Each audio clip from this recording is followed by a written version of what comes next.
ये बात उन दिनों की है जब रानू चिड़िया ने एक अंडा दिया था। चारों ओर बड़ा ही सुहाना और खुशनुमा माहौल था। हल्के बादल छाए हुए थे और बरसात ही आने वाली थी। हर तरफ पक्षियों की चहचहाट और हर तरफ फूल पौधे खिले उठ रहे थे। ऊपर पर्वतों पर बर्फबारी भी हो रही थी। बड़ा सुहाना मौसम था। सभी पक्षी अपने अपने परिवार में बड़ा खुश थे। एक दिन भोला पूरे पूरे जंगल में पक्षियों को मिठाई बांट रहा था। वो सभी को बता रहा था कि मेरी रानू ने अंडा दिया है, अंडा, और मैं पापा बन गया, पापा। अब मैं भी सभी पक्षियों की तरह अपने घर में मिठाइयाँ लाया करूँगा, क्योंकि मेरे घर भी एक नन्हा पक्षी आया है। वो बहुत खुश था। खुशी खुशी में वो पूरे जंगल में घूम रहा था। वो घर वापस आता है तब रानू चिड़िया उसे कहती है, कहाँ गए थे आप? मैं कब से आपका इंतजार कर रही हूँ। आप अंडे के पास बैठिए, मैं जरा नदी से पानी पी कर आती हूँ। भोला बोला, ठीक है रानू, तुम जाओ, मैं अंडे का ख्याल रखता हूँ। रानू नदी पर जाती है और पानी पीती है। वहीं उसे शिकारी पक्षी चील मिलती है। शिकारी पक्षी चील उसे कहता है, रानो, सुना है तुमने एक अंडा दिया है? हाँ चील महाराज जी, मैंने एक अंडा दिया है।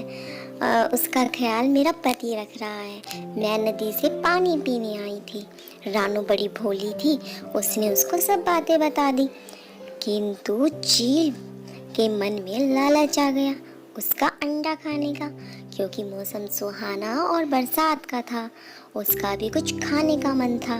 उसने मन में कहा, अरे रानो, तुमने हमें तो दावत नहीं दी माँ बनने की खुशी में। अरे जी आप कैसी बातें कर रहे हो? आप भी आ जाना। आप कहो तो मैं आपके पास ही दावत ले आती हूँ। नहीं नहीं, हम तुम्हारे घर आएंगे, अपने घर का पता दे देना। ठीक है। रानू से अपने घर का पता बता देती है। चील खुशी के मारे वापस अपने घर चला जाता है और रानू भी पानी पीकर वापस आ जाती है। रानू घर आकर भोला को सब बातें बताती है कि उसे चील मिली थी और उसे क्या बातें हुई। तब भोला कहता है, तुम्हें पता है चील शिकारी पंछी है, और तुम्हें ये भी पता है ना कि वो कभी किसी के अपने नहीं होते। शिकारी पंछियों से दूर इसीलिए हम सब पक्षी रहते हैं।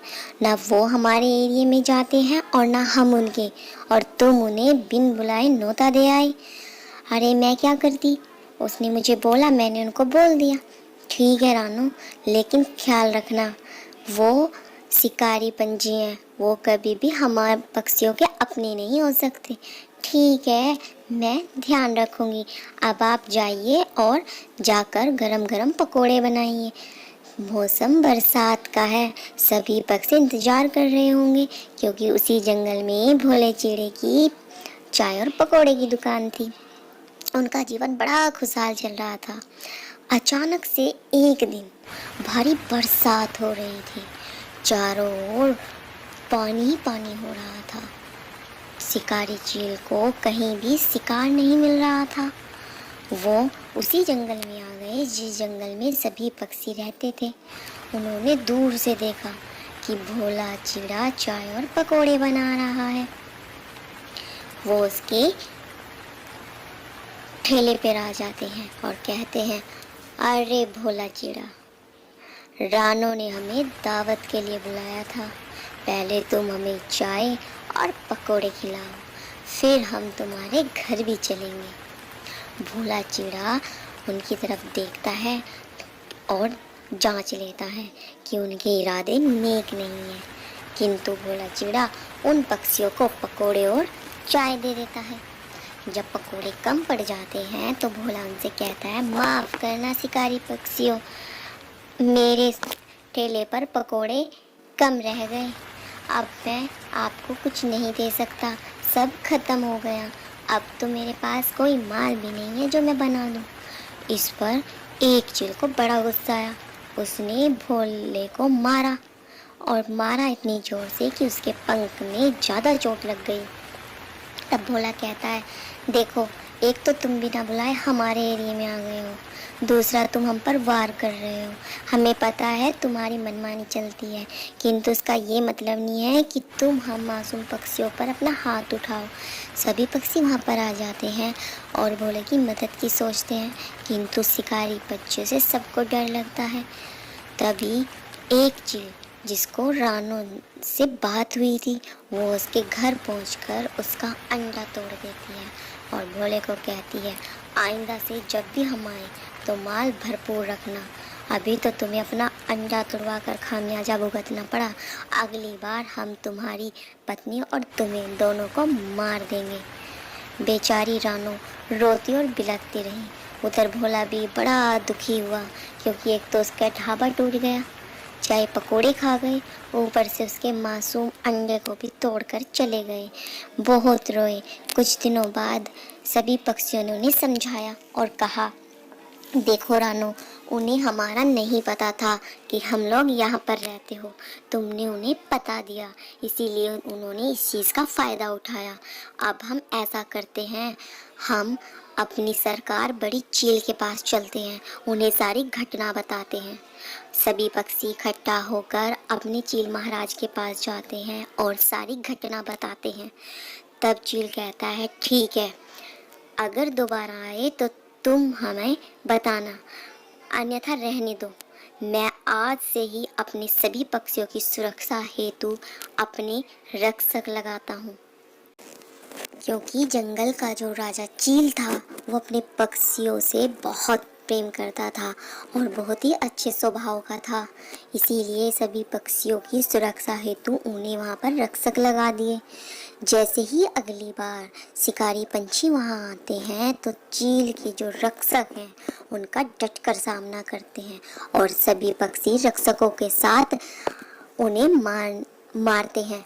शिकारी पंछी बहुत घायल होते हैं और उन्हें कबूतर कहता है, जब तक हमारी सरकार चील हमारे साथ है ना, तब तक तुम जैसे शिकारी पंछी हमारे एरिया में दोबारा नहीं आ सकते।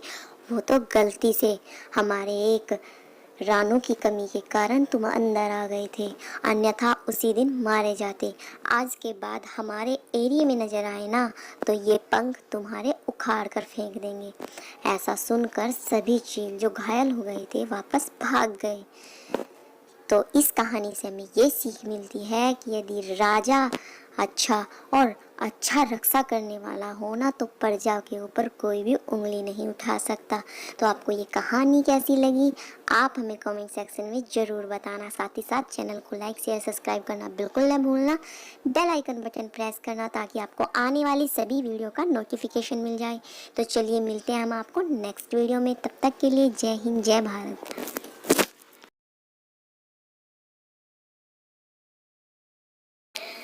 जंगल में बड़ा ही सुहाना मौसम था। चारों ओर बादल छाए हुए थे और हल्की हल्की हवाएं चल रही थी। इससे ये पता हो रहा था कि बारिश आने ही वाली है।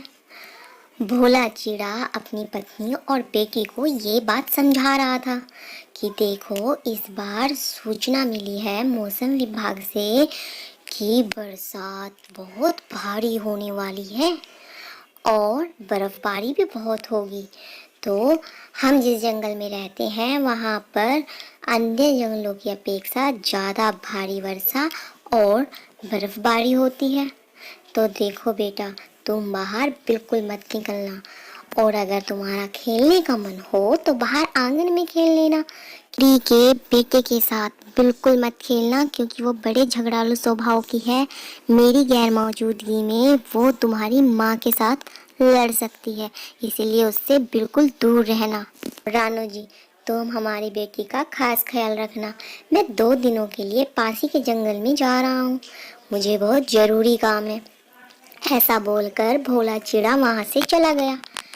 उसी जंगल में कालू कौवे की फलों की एक दुकान थी जो बहुत अच्छे से चलती थी। सभी पक्षी फलों और जूस उसी से लेते थे। कालू कौवा जितने सरल स्वभाव का था उसी के विपरीत बहुत तेज, चतुर और चालाक उसकी पत्नी गोरी थी। वो हर दम पूरे जंगल के पक्षियों से लड़ती रहती थी। उसे बड़ा घमंड था कि उसका काम बड़ा अच्छा चलता है, किंतु वो ये नहीं जानती थी कि पक्षी सिर्फ उसकी इज्जत इसलिए करते हैं कि कालू का स्वभाव बड़ा अच्छा है। एक दिन वो दोपहर में कालू का खाना लेकर आती है। खाना खिलाते हुए कालू से कहती है कि क्या आज कोई बिक्री नहीं हुई। तब कालू कहता है, अरे भाई, सुबह से देख रहा हूँ किंतु आज कोई ग्राहक ही नहीं आया। लगता है मौसम के कारण सभी अपने घरों की मरम्मत में और दाना भोजन इकट्ठा करने में लगे हैं। आज कोई भी पक्षी फल लेने ही नहीं आया। अच्छा, ये बात है। लो, तुम खाना खाओ। वैसे भी तुमसे होता ही क्या है, देखो मैं बताती हूँ तुम्हें बिक्री कैसे करते हैं। तभी उधर से तोता गुजर रहा था। उसने तोते को आवाज लगाई, तोते तोते, ए हरिया तोते, आओ ना। क्या बात है, आज कोई फल फ्रूट नहीं लोगे? अरे हाँ, लूँगा तो सही, किंतु बरसात का मौसम है ना, तो पहले घर सोच रहा हूँ सही कर लूँ, क्योंकि शाम को तो मैं अपनी पत्नी के साथ तुम्हारे दुकान पर आऊँगा। ठीक है, लेकिन एक आधा कुछ खाकर तो देख लो। नहीं भाई, मैं फिर आऊँगा। तभी उधर से कबूतर गुजर रहा था। गौरी ने कबूतर को आवाज़ लगाई और कहा कि कबूतर भाई, क्या कोई फल नहीं लोगे? अरे नहीं भाई, आज अभी पैसे नहीं है। हाँ, मैं शाम को लेता हूँ। वैसे भी घर और दाना इकट्ठा करने में बड़ी दिक्कत आ रही है। अरे थोड़ा सा तो कुछ खा कर देखो। तब गौरी उसे एक सेब देती है। बेचारा कबूतर उससे सेब लेकर खा लेता है, क्योंकि वो तो उसे चखने के लिए दे रही थी कि आज ही पेड़ से तोड़े हैं, देखो ना इनका स्वाद कैसा है। कबूतर बेचारा खा लेता है। कर कबूतर कहता है कि ठीक है गौरी, मैं शाम को आऊँगा। जैसे ही कबूतर वहाँ से जाने वाला होता है, तब गौरी कहती है, अरे भाई रुको, शाम को जब आओगे शाम की शाम को देखी जाएगी, किंतु जो सेब खाया है उसके पैसे तो मुझे दे दो। अरे वो तो तुमने मुझे चखने को दिया था, कौन सा मैंने तुमसे वो खरीदा है। देखो, बेईमाना बिल्कुल मत करो, चलो पैसे दो इस सेब के जो खाया है तुमने। तभी कालू कहता है, अरे भाई गौरी, जाने भी दो, तुमने ही तो इसको खाने को दिया था, ये कौन सा खरीद रहा था। तुम तो चुप ही रहो, तुमसे तो दुकानदारी संभाली जाती नहीं। सारी पूरी दुकान का नाश करा दिया तुमने इन पक्षियों को मुंह लगा लगा के। चलो पीछे हटो, कबूतर पैसे दो। कबूतर जब पैसे नहीं देता तो गौरी उसके साथ तेज झगड़ा करने लगती है। उधर से रानो चिड़िया गुजर रही होती है। कबूतर रानो को बुलाता है। रानो कहती है, अरे अरे भाई, क्या बात हो गई, तुम इतना क्यों लड़ रहे हो। तब कबूतर रानो को सारी बात बताता है। तब रानो कहती है, अरे गोरी बहन, तुम भी ना कैसी छोटे बच्चों की तरह हरकतें करती रहती हो। रानो, तुम अपना मुंह बंद रखो, इसने मेरा सेब खाया। अरे भाई, इसने सेब खाया ही तो है, क्योंकि वो तुमने दिया था, इसने कौन सा तुमसे मांग कर खाया। नहीं, मुझे मेरे सेब के पैसे चाहिए। उसने ऐसे बोलकर कबूतर को एक मार दिया, जिससे कबूतर के पंख में चोट लग गई। कबूतर को रानो चिड़िया उसके घर छोड़ आई, किंतु पीछे से कालो कौवा गौरी को बड़े प्यार से समझाता है कि ऐसे तो हमारी दुकानदारी खराब हो जाएगी गौरी, तुम इतना गुस्सा मत किया करो। तब वह कालू से कहती है, तुम तो चुप ही रहो, वो मेरे साथ लड़ाई कर रहा था और तुम दूर खड़े देख रहे थे। अच्छा होता अगर तुम उसको मारते। पागल हो गई हो गोरी, इस जंगल में हमें रहना है, वो हमारे साथी हैं और इस जंगल में हम सब बड़े प्यार से रहते हैं, किंतु तुम ही हो एक जो सबके साथ लड़ती रहती हो। ऐसा बोलकर कालू कौवा कबूतर को देखने उसके घर चला जाता है और कबूतर से कहता है, भाई कबूतर, मुझे माफ़ कर दो, गोरी है ही बददिमाग, वो किसी की नहीं सुनती, उसकी तरफ से मैं माफ़ी मांगता हूँ। कबूतर कहता है, भाई इसमें गलती तो तुम्हारी है, तुमने जो उसे अपने सर पे इतना चढ़ा रखा है, वो आए दिन किसी ना किसी के साथ लड़ती रहती है, अब तो उसने हद ही पार कर दी कि उसने मुझ पर हाथ उठा दिया। तभी रानो भी कहती है, हाँ भाई कबूतर, उसे जरा समझा कर रखा करो। बेचारा कालू कौवा वहां से ये सब बातें सुनकर वापस आ जाता है। तब एक दिन अचानक से तेज तूफान के साथ बारिश आ जाती है। चारों ओर पानी बहने लगता है और वहीं पर कालू गौरी अपनी दुकान पर होते हैं, जिससे उनके फल भी पानी में बहने लगते हैं। उन वो मदद के लिए सबको बुलाते हैं, किंतु सभी पक्षी गौरी के स्वभाव की वजह से पास में नहीं आता, क्योंकि सब बोलते कि जाएंगे मदद करने के लिए, किंतु गौरी ये कह दे कि हमने उनके फल उठा लिए। इस डर से सब पक्षी दूर अपने घरों से देखते रहे, किंतु गौरी की मदद के लिए कोई नहीं आया। उधर से बेचारी रानो सब पक्षियों को कहती है, अरे भाई, मुसीबत में ही तो हम एक दूसरे के काम आते हैं, चलो चलो हम उसकी मदद करते हैं। नहीं रानो, इसकी मदद करने का मतलब है मुसीबत को दावत देना। ये पता है कितना लड़ती है भाई, लेकिन कालू कौवे का तो स्वभाव बहुत अच्छा है ना, हम उसके लिए उसकी मदद करते हैं। सब पक्षी उसकी मदद करने जाते हैं। बरसात में सभी पक्षी भीगते हुए उसकी मदद कर रहे थे, किंतु गौरी सबको एक ही बात कह रही थी, मेरे गिने हुए फल हैं, कोई भी चुराने की कोशिश मत करना। तब रानू कहती है, अरे भाई, हम तो तेरी मदद के लिए आए हैं, किंतु तुम तो हम पे आरोप लगाने लग रही हो। नहीं रानू बहन, मैं ये नहीं कह रही हूँ, मैं ये कह रही हूँ मदद कोई ऐसे फ्री में ही नहीं करता। मैं सबको एक एक सेब कर सभी पक्षी चोरी करने लगा। देखा ना रानू, हमने बोला था ना कि गौरी की मदद करने का मतलब मुसीबत को दावत देना। चलो चलो हम इसकी मदद नहीं करते। बेचारा कालू कौवा भी सबके आगे हिम्मतें करता रहता है, किंतु गौरी के स्वभाव के कारण सभी इनसे दूर हो जाते हैं। एक दिन गौरी फल तोड़ रही थी। फल तोड़ते तोड़ते वो पेड़ की टहनी से नीचे गिर गई। जैसी वो नीचे गिरी, अचानक से टूटकर उसके ऊपर भी एक टहनी गिर गई, जिससे कि उसकी पूंछ दब गई। बेचारा कालू कौवा उस टहनी को हटाने लगा, किंतु वो बहुत भारी थी, नहीं हटी। तब रानो वहां से गुजरती है। रानो कहती है, क्या हुआ भाई, कि गोरी कैसे हो रही है, गोरी चिल्ला क्यों रही है। तब कब कौवा बोलता है कि रानो बहन देखो ना, इसके ऊपर ये टहनी गिर गई, ये मुझसे नहीं उठ रही, चलो दोनों मिलकर उठाते हैं। रानो ऐसा कहती है, किंतु रानो और कालू पर वो टहनी नहीं उठती, क्योंकि टहनी थोड़ी भारी होती है। उधर गोरी चिल्ला रही होती है, मेरी पूंछ में बड़ा दर्द हो रहा है, मेरे पंख भी दब रहे हैं, मुझे बचाओ बचाओ।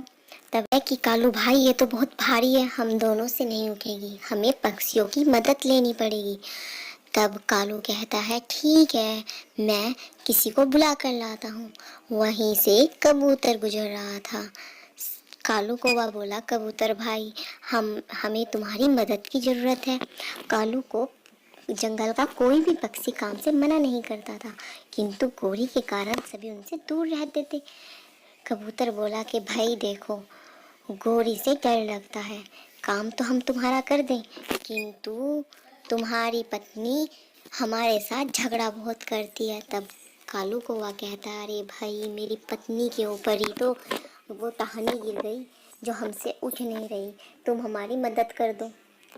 तभी कबूतर सोचता है कि क्यों ना गोरी से बदला लिया जाए। कबूतर कहता है, ठीक है कालू, मुझे वहाँ पर लेकर चलो।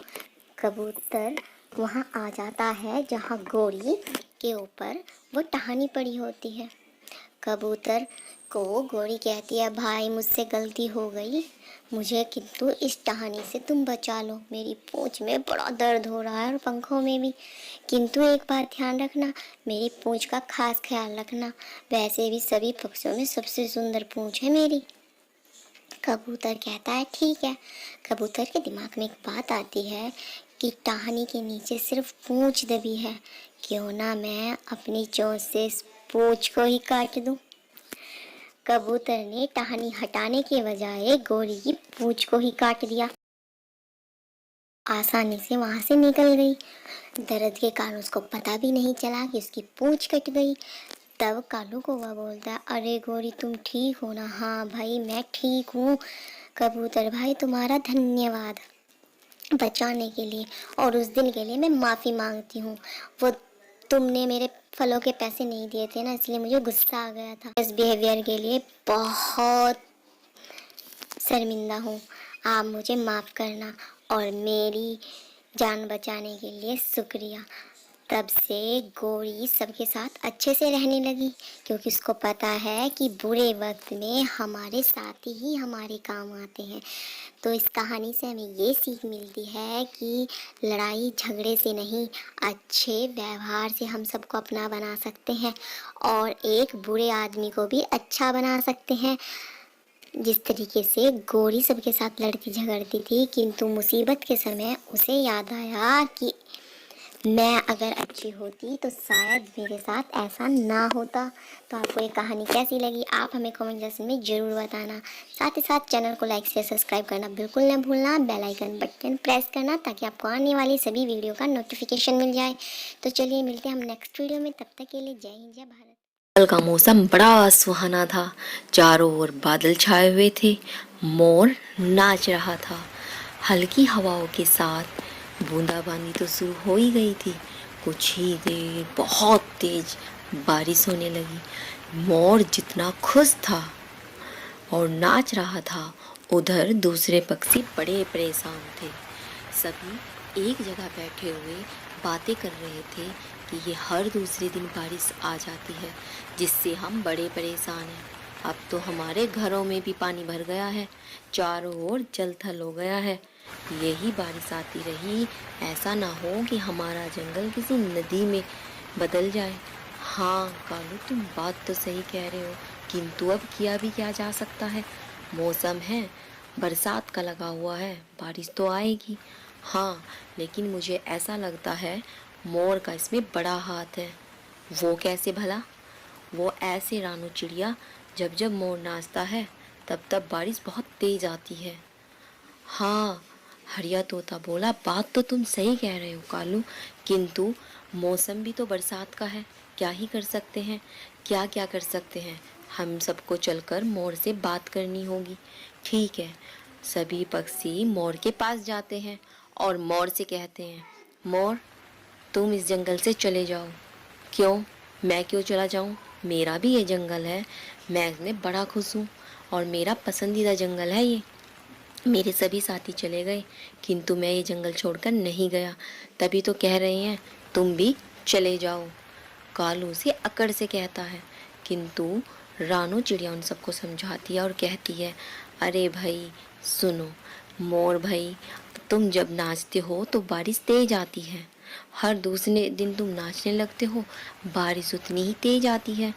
उसकी वजह से हमारे घरों में पानी भर गया और कुछ पक्षियों के तो घर भी टूट गए, जिस कारण हम आपसे निवेदन करने आए हैं कि आप थोड़ा कम नाचिए, अन्यथा आप कुछ टाइम के लिए दूसरे जंगल चले जाइए, क्योंकि हमारा जीवन इससे अस्त व्यस्त हो गया। समझाने लगे, किंतु मोर ने उन्हें ही समझा दिया। मोर ने कहा है मौसम बरसात का है, मैं तो नाचूंगा।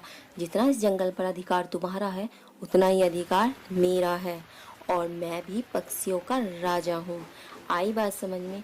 ऐसा सुनकर पक्षी गुस्सा होकर वहाँ से चले गए और जाकर सभी पक्षियों को उनकी बातें बताई कि मोर ने हमें ऐसे ऐसे बोला। तब सभी पक्षी जो बारिश से बड़ा परेशान थे कहने लगे, कालू चलो हम लोग बादल के पास चलते हैं। तब तोता राम और कालू बादल के पास पहुँचे और बादल से कहने लगे, बादल राजा भाई, तुम हम पर थोड़ी मेहरबानी करो, इस जंगल में थोड़ी कम बरसात करो। तुम्हारे बरसात से हमारे घर आधे पक्षियों के टूट गए, आधों के घर में पानी भर गया। हमारे पास कोई भी ऐसा ठिकाना नहीं कि हम अपना जीवन व्यतीत कर सकें। भोजन हमारा पानी में बह गया और तुमने हमारे जंगल को नदी में परिवर्तित कर दिया। कम नाचा, तुम थोड़ा कम बरसो हमारे जंगल में। तब बादल बोले, अरे भाई, जब मोर नाचता है तो मेरा बड़ा मन खुश हो जाता है और मैं बरसने लगता हूँ। अरे भाई, मोर नाचता है तुम बरसते हो तो हम पक्षियों का इसमें क्या कसूर है? तुम कृपया हम पे थोड़ी मेहरबानी करो। किंतु बादल उनसे कहता है कि मोर मेरा सबसे अच्छा मित्र है, मैं मोर को निराश नहीं कर सकता। पक्षी वहाँ से निराश होकर वापस आते हैं। सब पक्षी फिर एक दूसरे से बात करते हैं। बारिश और जोर शोरों से होने लगी, साथ में ही बर्फबारी भी होने लगी और जंगल में जो दूसरे पक्षी थे उनका जीवन बड़ा अस्त व्यस्त हो गया। सभी एक जगह बैठे विचार विमर्श करने लगे कि अब तो हमें मोर को इस जंगल से बाहर निकालना ही पड़ेगा। जब तक मोर नहीं जाएगा तब तक बादल बरसना बंद नहीं करेंगे। मोर दूसरे जंगल में जाएगा तो बादल उसके साथ चले जाएंगे और हमारे जंगल में बारिश कम होने लगेगी और हो सकता है हो भी ना।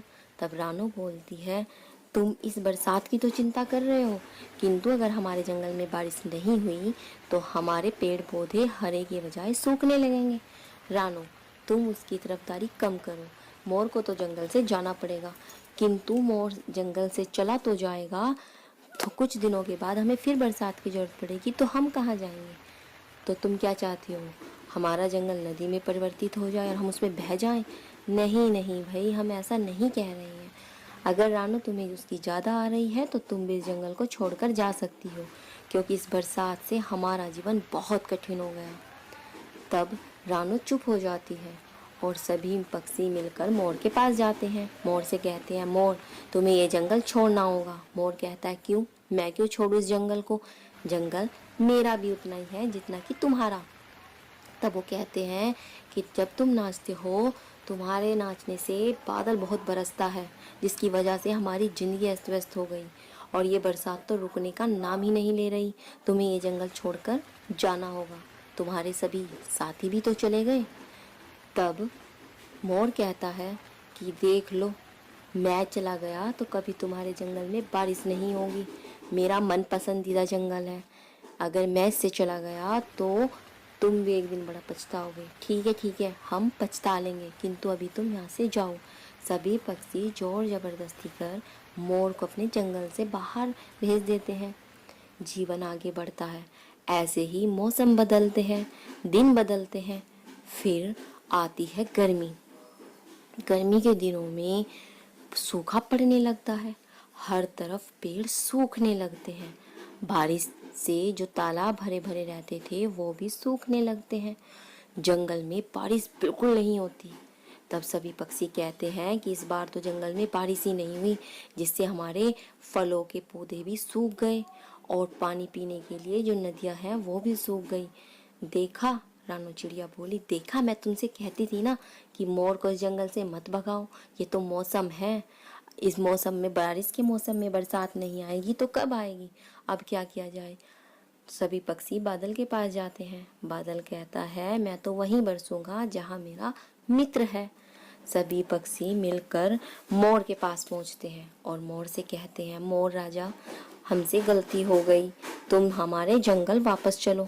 तब मोर कहता है, क्यों जाऊँ मैं तुम्हारे जंगल वापस? तब तो तुमने मुझे मेरे जंगल से ही भगा दिया था। गलती हो गई, हमसे बहुत बड़ी गलती हो गई। सभी पक्षी मोर की मिन्नतें करने लगे। मोर मान जाता है और वो वापस उसी जंगल चला जाता है। मोर इसलिए मान जाता है क्योंकि उसका जंगल वो बड़ा पसंदीदा था। उसने वहाँ पर अच्छी अच्छी जगहें बनाई हुई थी। वो वापस जंगल में जाता है, मोर नाचता है, जिससे बादल बड़े खुश होते हैं और चारों ओर बरसात का मौसम बन जाता है। जितना मोर नाचता उतनी बारिश आती। सभी पक्षी भी बड़े खुश थे और मोर के साथ नाचने गाने लगे।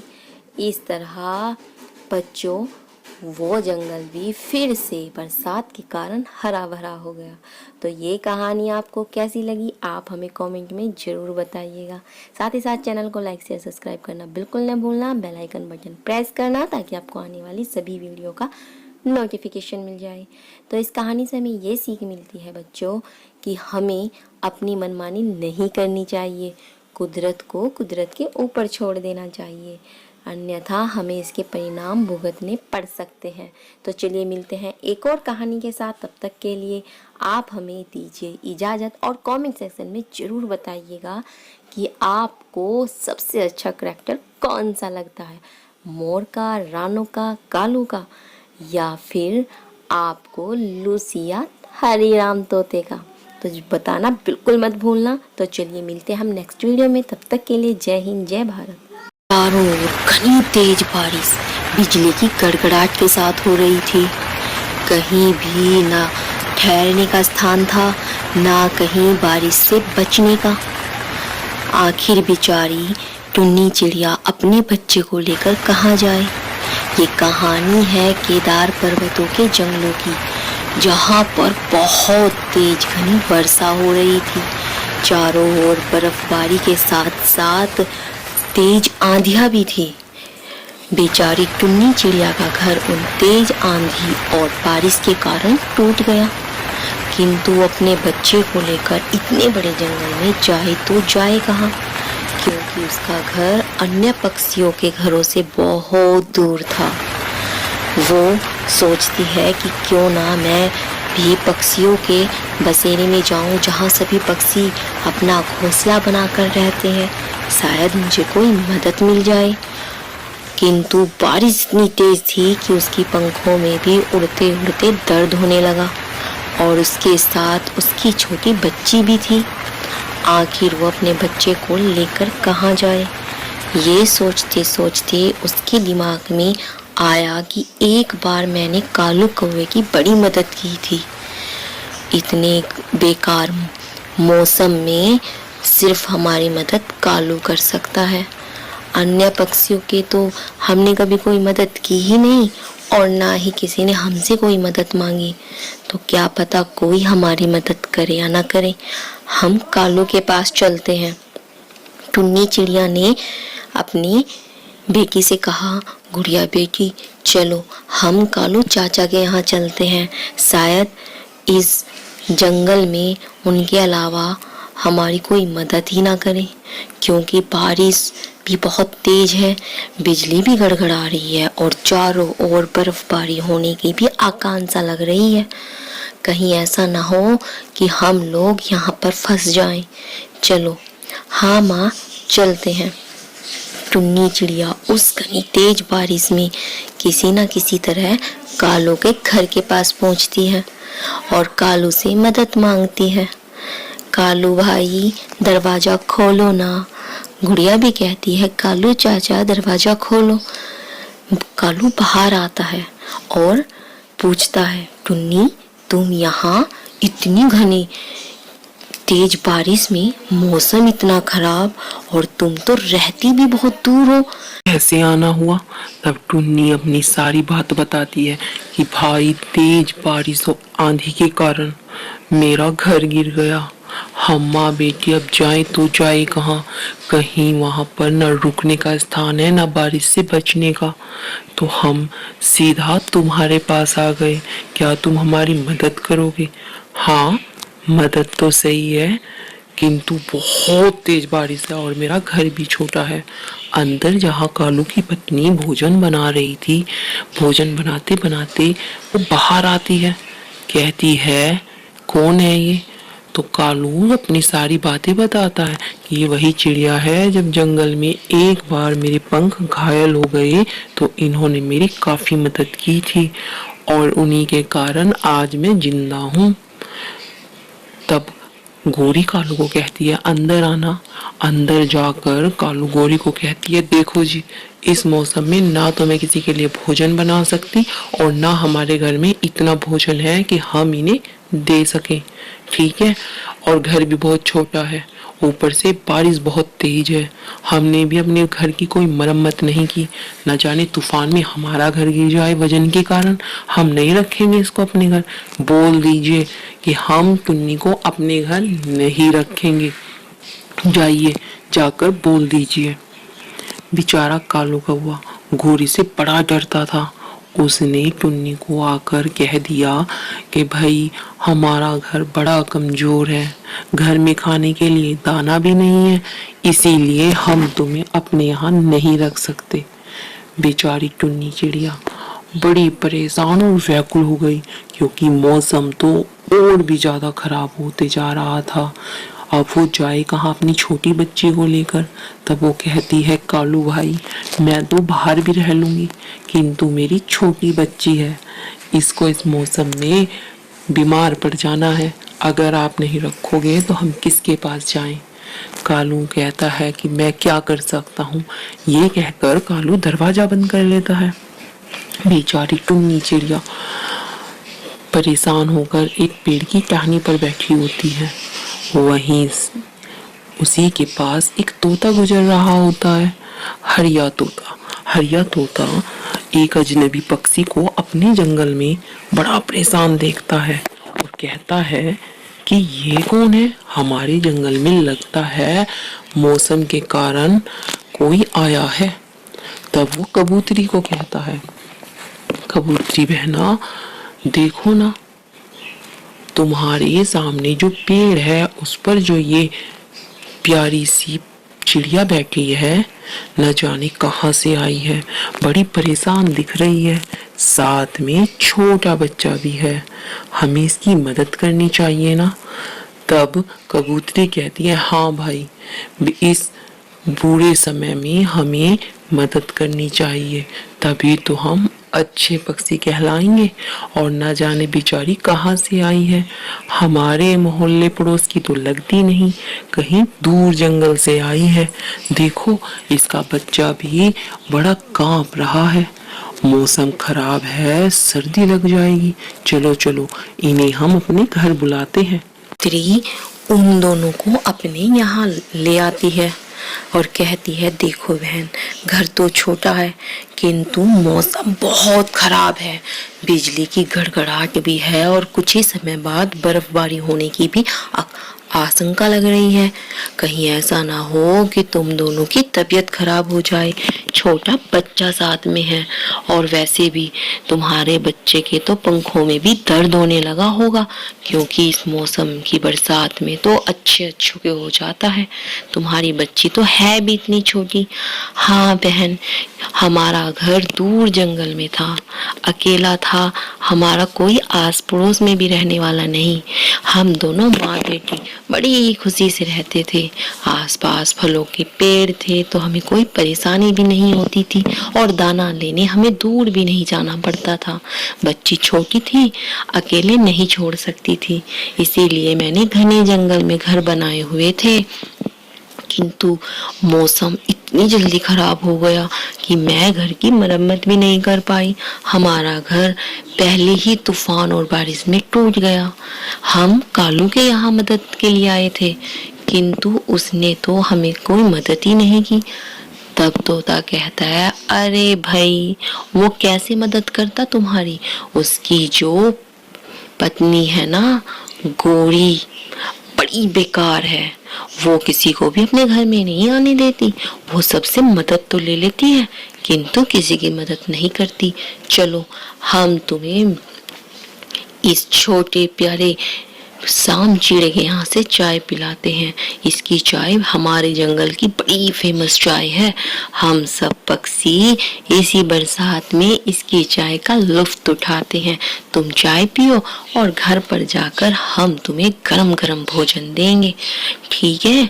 और तुम हमारे साथ रहो जब तक कि ये बरसात ना रुक जाए। उसके बाद तुम हमारे ही पास वाले पेड़ पर अपना घर बना लेना, क्योंकि ये बरसात बड़ी लंबी चलने वाली है। हम सभी मिलकर तुम्हारा घर बनवा देंगे, ठीक है? क्योंकि एक पक्षी ही दूसरे पक्षी के काम आता है। ये दुनिया बड़ी जालिम है, वरना तो सब अपना मतलब निकाल लेते हैं। हाँ कबूतरी बहन, तुम बात तो सही कह रहे हो। देखो ना, कालू भाई की हमने काफी मदद की, किंतु उन्होंने इस समय में मेरी छोटी बच्ची को भी अपने घर में नहीं रखा।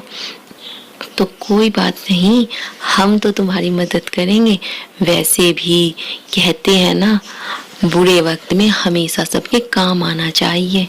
चलो अब तुम जल्दी जल्दी चाय पियो और अपनी बच्ची को लेकर हमारे घर चलो। कहीं ऐसा ना हो कि इस बरसात के मौसम में तुम और तुम्हारी बच्ची बीमार पड़ जाए।